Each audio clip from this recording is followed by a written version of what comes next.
प्रत्येक क्षण जगणे हे जीवन. शाश्वत एका क्षणात आणि विराट एका अणूत लपलेले असते. जो अणूला अणू मात्र समजून सोडून देतो, तो विराटालाही मुकतो. क्षुद्र खोदल्यानंतरच परम लाभते. जीवनातला प्रत्येक क्षण महत्त्वपूर्ण असतो.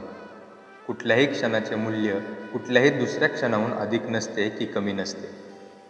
आनंद मिळेल म्हणून कुठल्या तरी संधीची वाट पाहत बसणे व्यर्थ होय. ज्ञानी लोक प्रत्येक क्षणातून आनंद मिळवतात. संधी येईल म्हणून जे वाट पाहत बसतात ते प्रत्यक्ष जीवनाची संधी गमावून बसतात. जीवनाची कृतार्थता एकदम सगळीच मिळत नसते. ती तर बिंदू बिंदूतून आणि क्षणाक्षणातून मिळवावी लागते. एका साधूच्या निर्वाण समयी त्याच्या शिष्यांना विचारण्यात आले की त्यांचे दिवंगत सद्गुरू आपल्या जीवनात सगळ्यात महत्त्व कुठल्या गोष्टीला देत असत. उत्तर देताना ते म्हणाले, कुठल्याही क्षणी ते ज्या गोष्टीशी एकरूप होत तिला. थेंबाथेंबांनी सागर बनतो आणि क्षणाक्षणांनी जीवन बनते.